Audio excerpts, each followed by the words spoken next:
Welcome to Library Story Time. Our first story today is Rocky and the Lamb.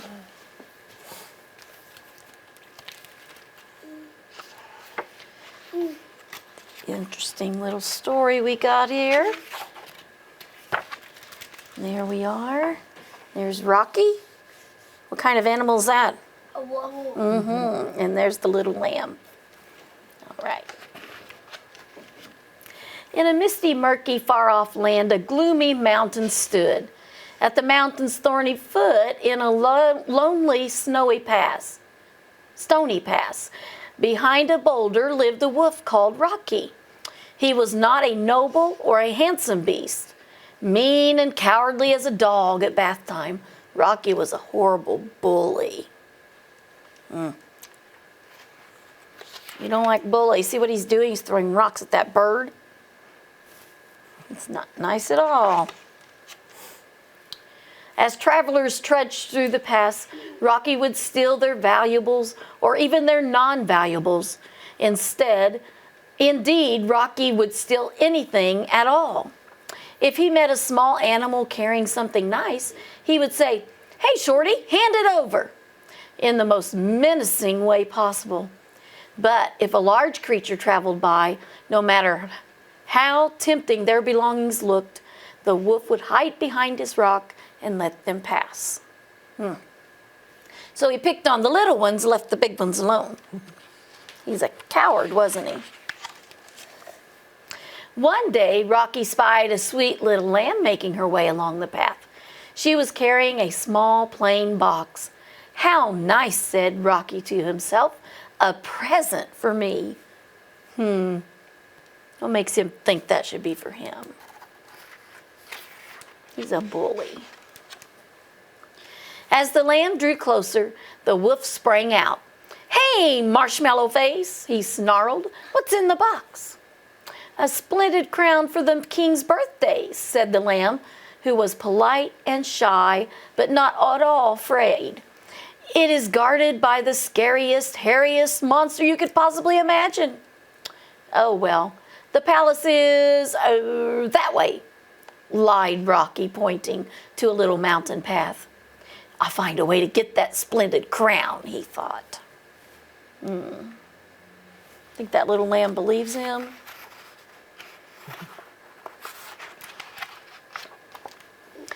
The path wound upward and up again toward the very peak of the mountain.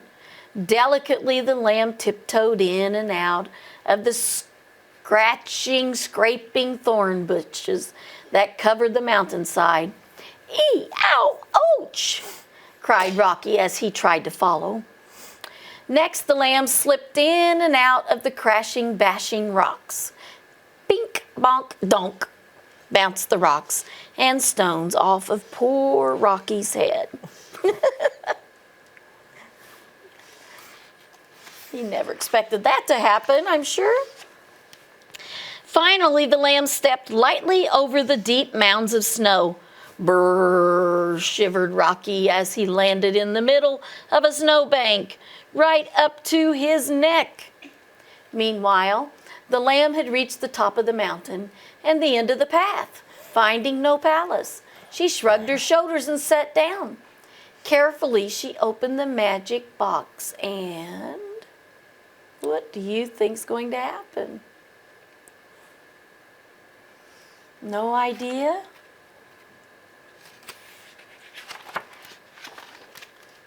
Took out her lunch of fresh bread, a juicy green apple, and a jug of creamy milk to drink. There was indeed a most splendid crown, which she placed on a small satin cushion, but no sign at all of a monster. So now Rocky's kind of noticing that, you think. There's no monster. Aha! There never was a monster, thought Rocky. I'm taking that crown. But by the time he had struggled free of the snow, the lamb had already set off on her way again. The lamb walked softly over the freezing snow. Rocky waited after her, sputtering and shuddering. He was so cold and wet. Poor Rocky.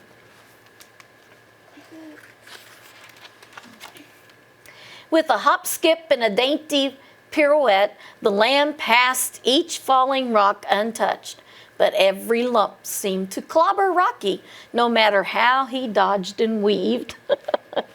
Between those terrible thorns, the lamb slipped completely unscathed, but every single spike seemed to catch and tear at Rocky until he was so tender that he yelped. But the lamb didn't hear a thing, and she just skipped merrily along. At last, Rocky caught up with the lamb. "Oh, Mr. Wolf, I got lost. How kind of you to come and help me," said the lamb, happy to see him. "I'll help you in a minute, but now give me that box," growled the wolf. Rocky snatched the box and lifted the lid. "Mr. Wolf, wait," began the lamb, but it was too late. Too late for what? I think I know. Out of the box flew the scariest, hairiest monster you could possibly imagine. He was in that little bitty box?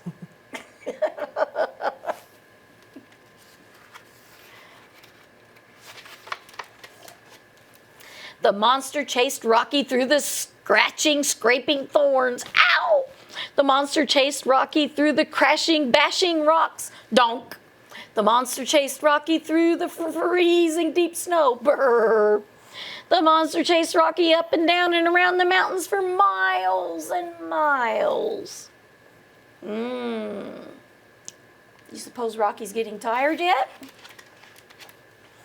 Finally, cornered behind his very own boulder, Rocky whimpered, "Please don't hurt me, scary monster. I promise I'll be a good wolf." At that moment, the lamb appeared.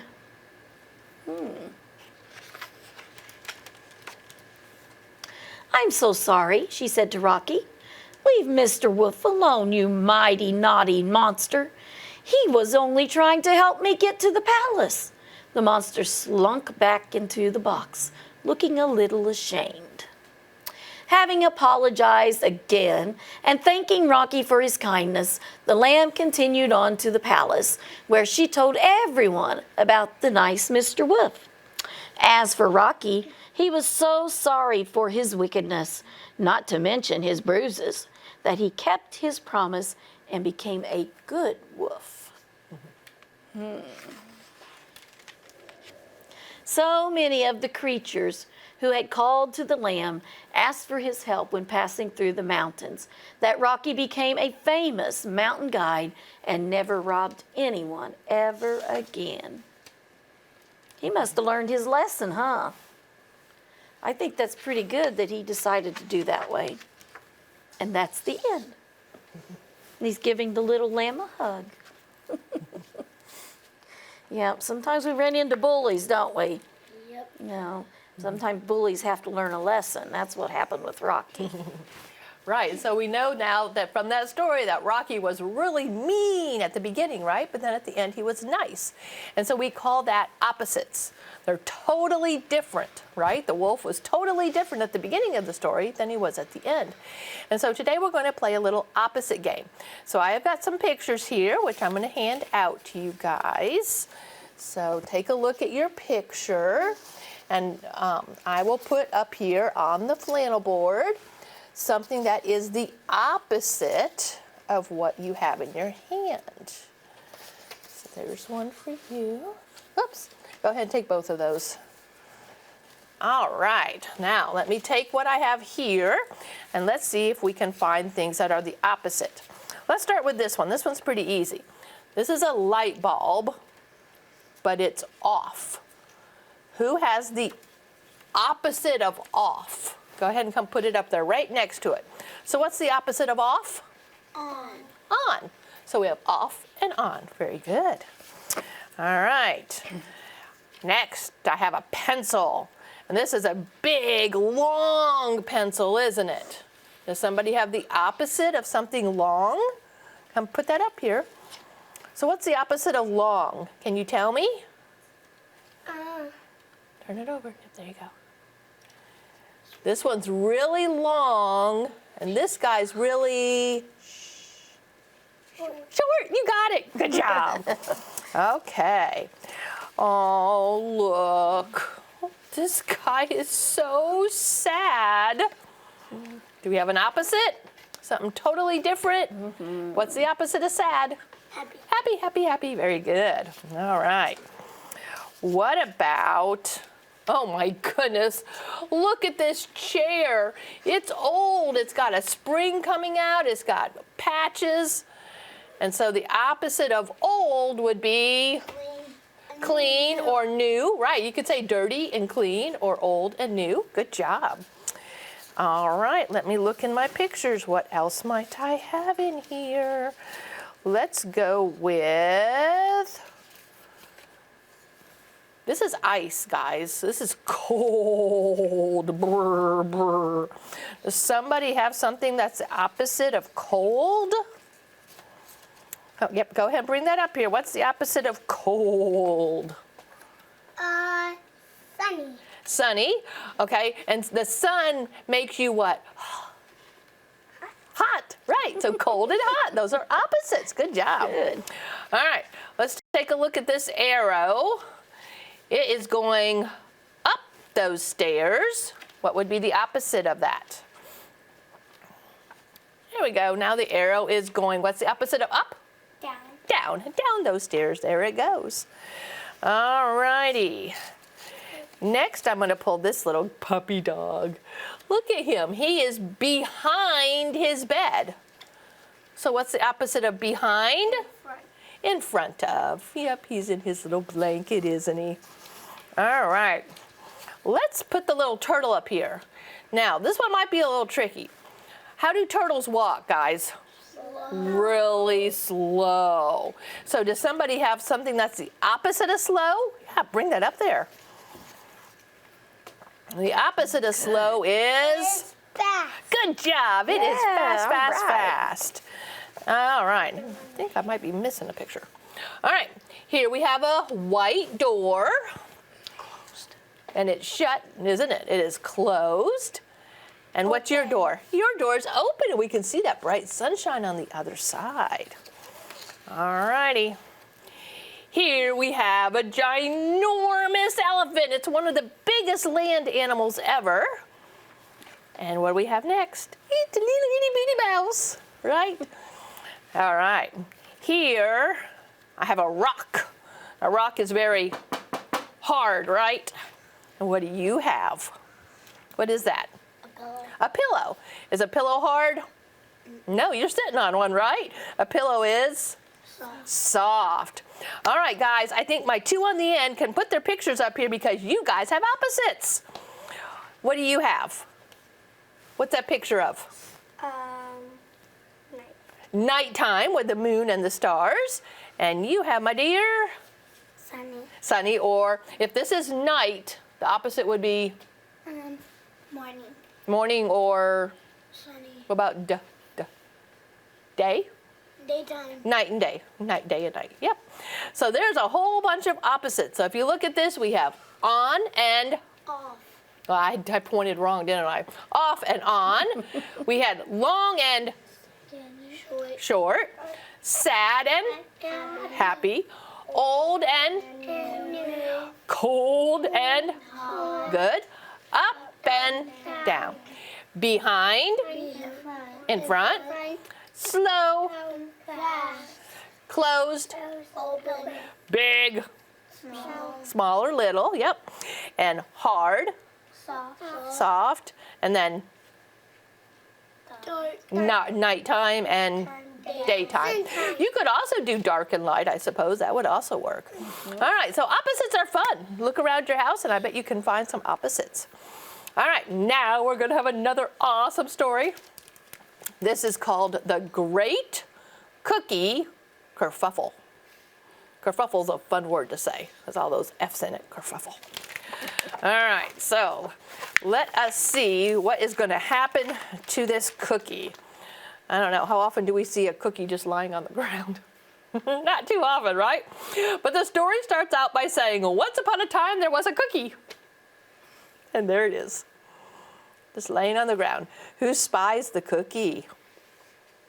The mouse. The mouse. Do you think, do you see what happened? Why is the cookie laying on the ground? If you look at this picture very carefully, did the cookie get dropped, or did the cookie, look at her lunchbox.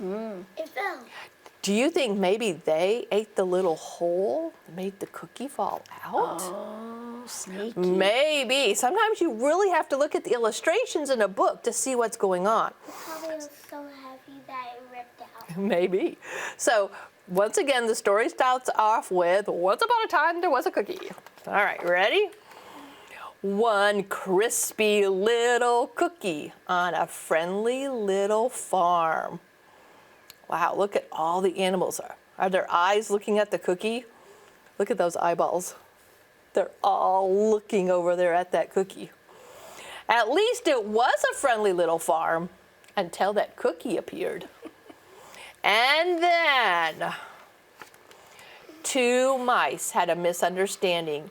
They both wanted that cookie, and they did not want to share, right?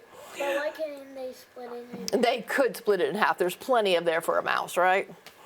3 roosters raised a ruckus getting that cookie would decide the pecking order once and for all. Nobody wants to share that cookie. 4 hens hustled toward the cookie. If the roosters wanted it, then the hens knew it had to be tasty. 5 cats caused a commotion. They had never tasted a cookie, but it suddenly was all they could think about. Look at those cats, jumping and clawing after each other. 6 dogs had a dispute. They couldn't decide whether to chase the cats or bark at the cookie. I'm sorry, bark at the chickens. Why would they bark at a cookie? They were barking at the chickens. 7 sheep scuffled. They didn't really think the cookie was worth fighting over, but sheep are followers after all. 8 turkeys tussled. They each wanted to be the first to gobble up that cookie. And 9 pigs prolonged the pandemonium. Pigs love cookies almost as much as they love a good rumble in the muck. That cookie is just bouncing all over the place. So wonder it hasn't crumbled yet, right? Oh my. They grunted and grumbled and pushed and snorted their way into the middle of the pack. Look at all those animals after that one cookie. There was a flurry of snouts, wings, and beaks as every one of the animals fought for that cookie. Squeak, hiss, baa, bark, bark, bark, bark, bark. That is until, what do you think? Can you guess? Can you make a prediction? The mouse took the cookie. You think the mouse is going to win out after all? Anybody else have an idea? The cat. The cat? What do you think? The sheep. The sheep? Do we have any other ideas? Uh-oh. 10 hungry hawks circled overhead. So here come in the hawks. And then They got it. 9 pigs protected the terrified turkeys. Oh. And then the 8 turkeys tended to the shaken sheep. Guess they're all afraid of those hawks.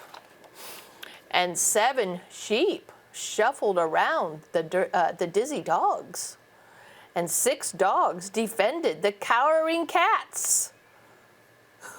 Look, they're using that as like a shield and banging the hawk away. 5 cats cautioned the huddling hens, and 4 hens hugged the rackety roosters. Oh my goodness, they're not even thinking about the cookies now, are they? They're just thinking about those hawks. 3 roosters reassured the menaced mice, and 2 mice managed to cast the crispy cookie high into the air.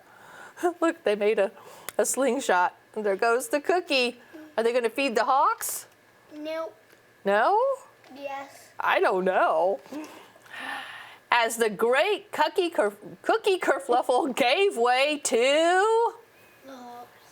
Look, they're all banging at that cookie and it turned into crumbs. One colossal cuddle puddle of friends. What a silly story. Who cared more about each other than about all the cookies in the world. Aw. So who got the cookies after all? The hawks. It's not even a farm animal. Look, they went back to playing cards, playing ping pong, whatever. Fun. Very fun story. The great cookie kerfuffle. All right, Miss Kim's got one more story for us. Okay, we have Fairy Tale Frankie and the Mermaid Escapade. J-Lo liked the story, got a little mermaid in it. All right. Frankie loved fairy tales. She really, really loved them. So one sunny afternoon at the seaside, she was rather surprised and delighted to find, wonder what she found. A little mermaid sitting on a rock.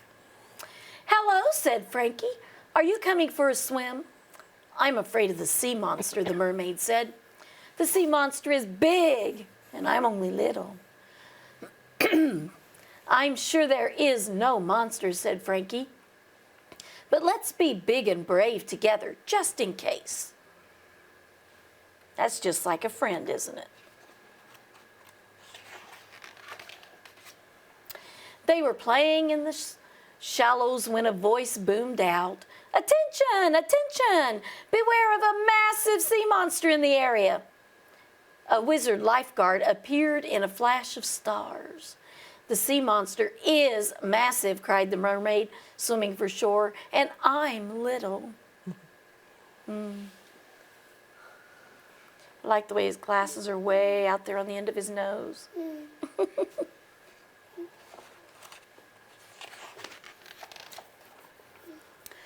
"Honestly," tooted Frankie, "you're frightening my new friend." "Sorry," said the wizard. "I'm a bit frightened of the sea monster myself."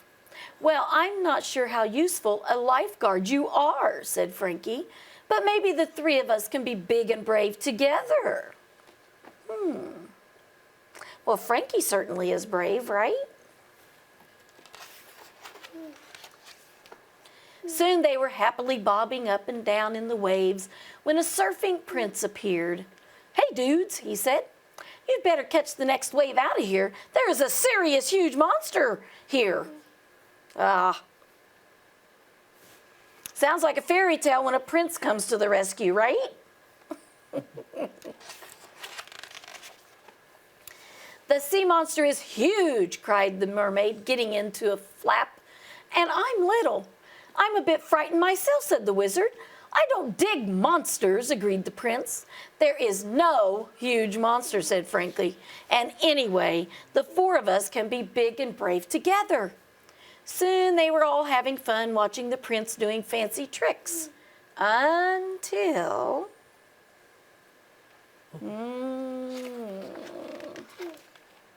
a beardy pirate sailed into view.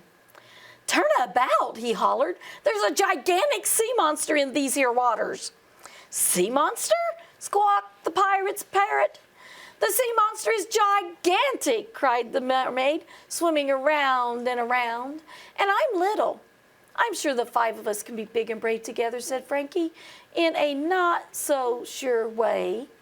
"There probably isn't a monster anyway."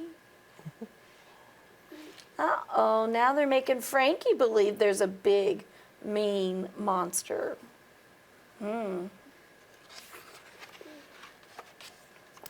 But just at that moment, the sea started to stir. It bubbled and churned and swirled and world. Is that called flood? Is that called a flood? I mean, to go way down in the sea. I think they call it like a whirlpool in the water. Nope. Going the other way now. A beast from the deep, said the beardy pirate, and dived head first into his treasure chest. A dreadful sea dude, said the surfer prince. He flipped his board over and pretended to be a fish. A fearsome thing, said the wizard. He turned himself into a crab and hid in his hat. Oh my, they're all afraid. Look at that little dolphin over there, wondering what in the world?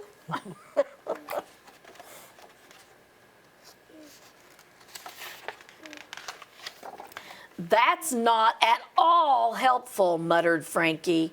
It's up to me to be big and brave. She swam in front of her friend. I'll protect you, she said. But it was too late. It was too late. Something was emerging from the deep. Slowly, scarily. You think he looks scary? You think he looks big? Some do, some don't. The monster appeared. Oh, look, he's adorable, laughed Frankie. That must be the smallest sea monster in the deep blue sea, said the mermaid. Hi there, the monster said in a sweet and salty voice.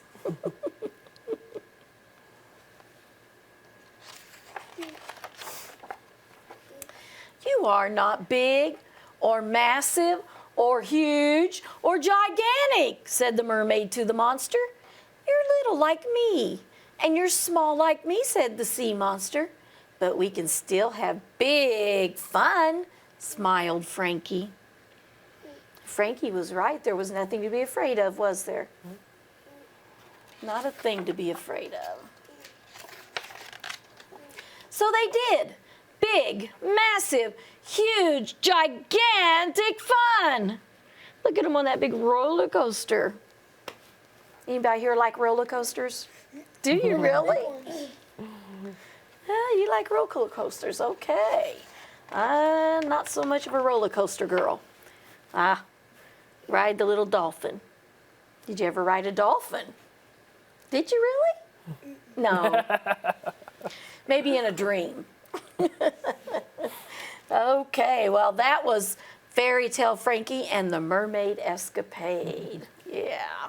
So sometimes we make things out bigger and scarier than they really are. So that's just kind of a lesson to show us that sometimes it's not so much like we think it is. Most things it'll work out. So, all right, well, that's all we have for today. We hope everybody there at home watching TV has a good day. Time to say goodbye. Goodbye, goodbye, goodbye.